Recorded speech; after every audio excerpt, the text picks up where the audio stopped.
Bon, on va espérer, hein. On va espérer que l'ami Coca-Cola nous fasse un petit miracle. Et on part sur Aboub. Choix plutôt logique. Mais on aura choisi Mongol et Perse. Ok. Vu les cibles draft, c'est assez étonnant. C'est assez étonnant. À moins qu'on parte côté Perse pour un petit essai rush, qui sait. Mais bon. C'est vrai que là, surtout qu'il y avait un des deux joueurs qui avait Bulgare. Je pense que c'était Benjamin qui avait pris Bulgare. Donc c'est vrai que j'aurais quand même plus vu cette cible que Mongol, même si attention, un Mongol ça restera, ça pourrait être pratique pour amener rapidement du coup du gibier, l'absorber vite, passer du coup féodal en 18-19 de pop, puis agresser avec un bon scout rush. Mais c'est vrai que c'est pas massif préféré quand même sur cette map.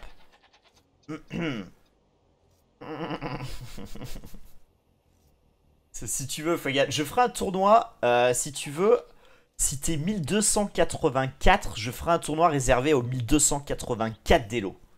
Par contre, faudra plus que tu joues jamais de ta vie, Fogan, le temps du tournoi. Et là peut-être. Là peut-être. Surtout, en plus, je pense que il y aura peu de chances pour qu'on ait des gens pile à 1284 Elo, par exemple. Et là, tu pourrais gagner, du coup, si t'es seul. Je vais y réfléchir, Fogan, je vais y réfléchir.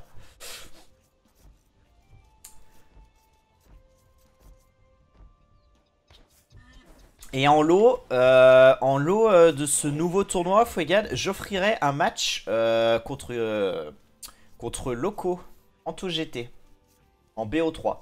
Ça sera la récompense. Je sais pas si le programme te plaît, Fuegan, mais je peux essayer de monter ça, moi ça me fait plaisir, hein. Salut Dagarot.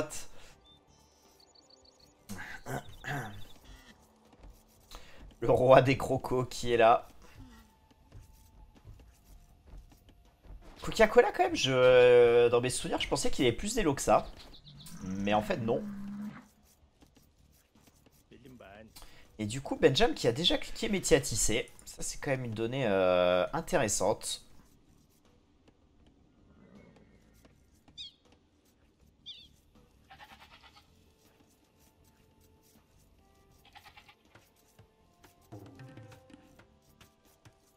Du coup, pourquoi jouer Perse sur cette map-là, côté Coca-Cola? Ça, je comprends pas trop.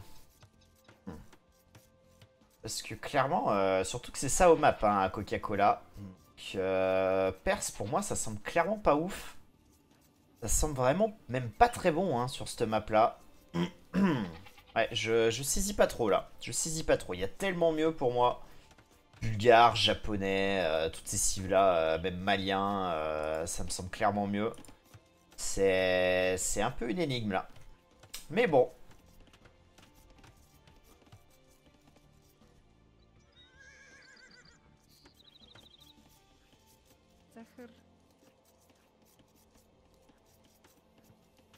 En tout cas, Benjamin qui a posé deux maisons. Ça, c'est quand même une donnée intéressante, puisque si on part sur un 18 de pop, on fera pas la deuxième maison.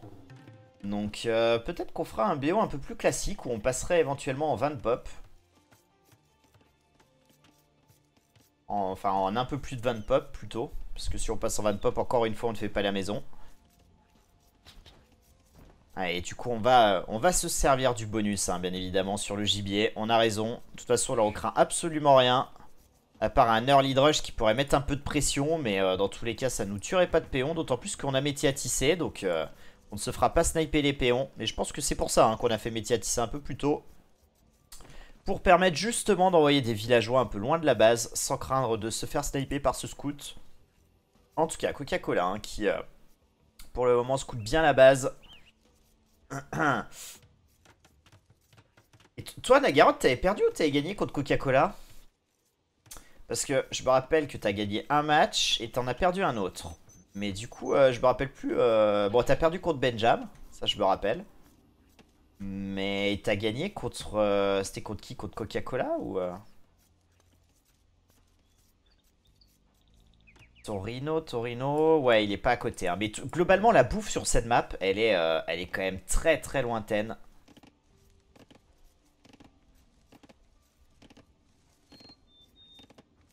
Perdu 2-1. Ah ouais, putain. Putain, j'ai vraiment une mémoire de poisson rouge, hein. C'est terrible. Oula! Oula là, Benjam. Benjam qui a... Heureusement qu'on avait Tiatissé là. On avait un petit peu oublié le Rhino. Et les rhinos, ça tape vite. Hein. Ça tape pas fort, mais ça tape vite. Ouais, du coup, on gère quand même bien. Même si, bon, là, c'est vrai qu'on aurait pu attendre un petit peu, hein, qu'il soit mieux sous le TC. Mais c'est pas très grave. À ce moment de la partie. La villageoise qui s'en tire avec 10 PV.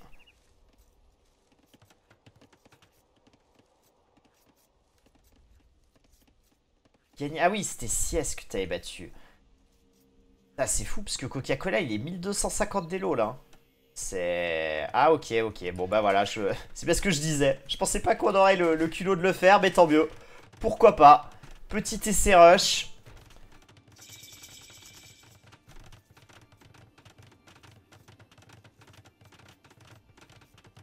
Bon après le TC Rush le problème hein, c'est que quand on... Là on est dans des catégories de joueurs où on sait gérer un TC Rush hein. C'est vraiment pas du tout inquiétant. D'autant plus que là le TC Rush malheureusement il n'a pas été positionné au bon endroit. Le TC Rush quand vous voulez le faire vous devez le mettre là. Vous devez le mettre sur cette zone là. Récupérer les baies de votre adversaire. Et là du coup on a mis un endroit qui sert pas à grand chose. Donc en fait on va pouvoir travailler tranquillement côté Benjam. Laisser le TC mourir et le remettre d'un autre côté.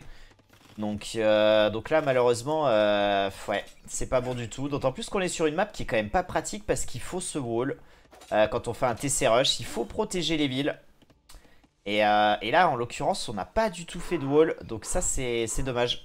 C'est dommage, même si j'apprécie l'audace hein, de Coca-Cola, mais malheureusement là, je vois pas dans quel monde ça passerait. Ouais.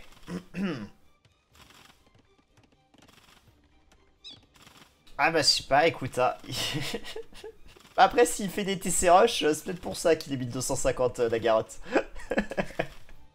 Parce que clairement les TC Rush ça marche jusqu'à allez, 1200 Elo on va dire. 1003 peut-être. Après, au-delà, c'est plus du tout efficace. Hein. C'est vraiment plus du tout efficace. Ou alors, il faut qu'il y ait des choses autour, quoi. Il faut qu'il y ait des strates autour. Mais à niveau égal, ça passe plus. Hein. Bon, le TC qui tombe du côté, du coup, de Benjam. Hein. On va remettre un TC hein, instantanément. Et en tout cas, ce que j'aime bien, hein, côté Coca-Cola, c'est que non seulement on a fait un TC Rush, mais en plus, on a rajouté à ça un Drush. Alors bon, le problème, c'est que maintenant, côté Benjam, on a sorti déjà quelques scouts. Donc le Drush, on va pouvoir le liquider. Hein. Mais c'est vrai qu'on aura fait un peu de dégâts quand même. On se retrouve quand même avec 24 villageois côté Benjam. 26 côté Coca-Cola. Des villageois hein, qui tombent encore là. C'est plutôt pas mal fait. Et on repart sur un autre TC Rush. Logique, mais attention quand même. Hein. Attention, parce que là, ce TC va popper avant. On est du mauvais côté. Et on va perdre beaucoup de villageois à mon avis. On décide d'engager côté Benjam. C'est le bordel mais le problème hein, c'est qu'on a des scouts du Féo qui arrivent. Et là on va perdre beaucoup de villageois. Et avec le TC qui est là, les villes qui vont rentrer dedans, ça sera terminé. Aïe aïe aïe aïe aïe aïe. Bon en tout cas cette tentative de TC Rush en tournoi c'est quand même pas mal hein. Globalement en plus c'était pas trop mal exécuté parce qu'en plus avec le Drush bah on est quand même on fait quand même plutôt mal. Mais malheureusement il y avait quelques petites erreurs sur le placement du TC, sur éventuellement des fast walls qu'on aurait dû poser. Et surtout sur des walls qu'on aurait dû faire sur sa base pour pas perdre ses villes sur un scout rush. Le scout rush d'ailleurs, hein, côté Benjam qui devrait arriver dessus. Là, Benjam, ce qu'il doit faire, c'est sniper du coup les chèvres. C'est venir prendre tous les villes qui se trouvent ici. Et en général, quand vous faites TC rush, il y a un truc qui se fait bien aussi, c'est d'aller poser son TC chez son adversaire. Hein. Vous allez récupérer le spot, des fois c'est ce qu'il y a de mieux à faire. Et là, ça rentre ici et c'est terminé. On n'a plus d'armée, on n'a plus de ville, on est à l'âge sombre. It's over. Et c'est vraiment pour ça hein, que c'est important quand vous mettez un TC rush de le positionner sur les baies parce qu'il vous faut de la bouffe. Il faut que vos villes là ils travaillent hein. À l'intérieur vous en laissez quelques-uns dedans et les autres récupèrent la bouffe. Sinon ça ne fonctionne pas. Alors il y a plusieurs tentatives de TC rush hein. Il y a celle de l'early dark où on essaye même d'empêcher l'adversaire de passer féodal. Il y a celle où vous passez féodal et vous allez TC rush à ce moment là avec éventuellement des tours. Ça peut être pas mal. En tout cas, Coca-Cola qui tente des choses. Hein. Là, je sais pas trop ce qu'on fait. Là, on pose des maisons. Ok. Et on va encore donner beaucoup de villes. Là, on a plus que 18 villes. Il y en a 26 en face.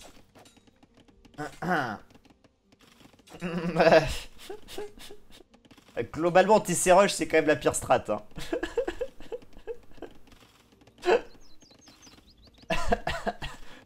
Ça régale. Ouais, ça régale. Mais bon, ça passe pas.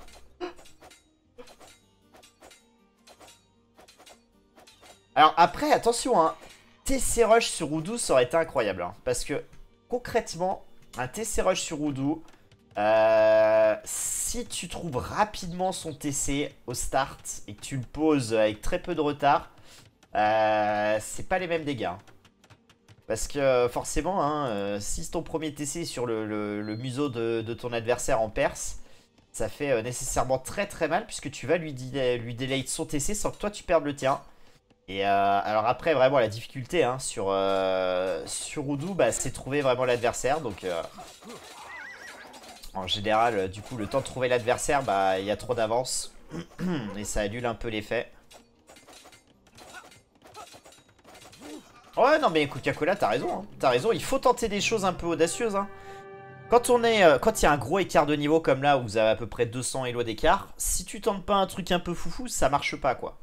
Mais bon, après là, malheureusement, il y avait quand même des petites erreurs dans le BO. Mais bon.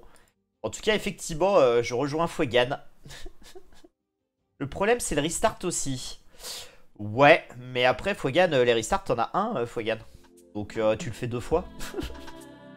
Tu le fais 2 fois et si tu te rates, tu peux toi aussi demander un restart. Donc tu peux le faire 3 fois. Ouais, GG en tout cas, GG.